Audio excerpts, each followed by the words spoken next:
I'm now coming to the end of what's been an absolutely fantastic year on the Houghton complex. I've fished both the Church Lake and Kingsmead one this season, and unbelievably I've had 98 fish. 23 of those have been over 40 pounds and 3 over 50. I beat my PB twice, and all that success has came on a rig that I've got the utmost confidence in. So to start the rig, I pull off a length of 7-8 inches of stiff bristle, a size 5 outturned eye hook, form a 7-turn knotless knot, rig ring, put the tag back through the eye and blob that down. That's like the hook section done. I fold the material back over itself, and on the folded back section is where I start to form the Albright knot. So the length of that folded section is actually the height of your pop-up. As a rule of thumb, I'll go 2 inches for a start. Then I take a length of 25-pound tunk skin, strip off maybe 4 or 5 inches, and this is when I then form the Albright. I'll lay the 2 sections alongside each other, and the start of the uncoated section needs to be just on the bottom of the fold. I then whip up 7 times up and 4 times back down. You then put the tag back through the way that it came in.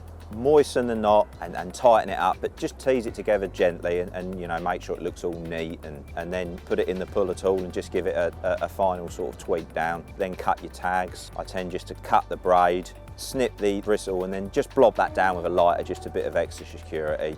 And if you've tied it right, it can take a little bit of getting used to, but you should end up with about, you know, a centimetre or so of supple. It is really what you're looking for. Next stage is to thread on like an anti-tangle sleeve.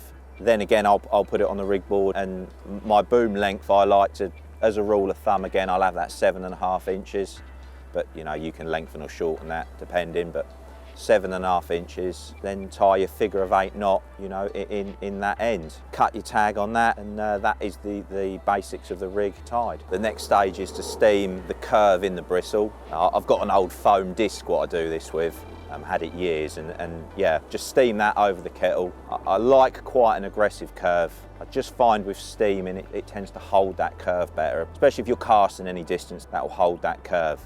Now mould the putty around the knot, but take your time doing it, make sure it's nice and neat. The last thing you want is it coming off on the cast. Once that's done, you know, all that's left is just to tie your pop-up on the ring. Check the rig in the margin, make sure it sinks nice. I don't want it too critically balanced, it's not what I'm looking for. I want it to go down, you know, reasonably well, and that's the rig completed.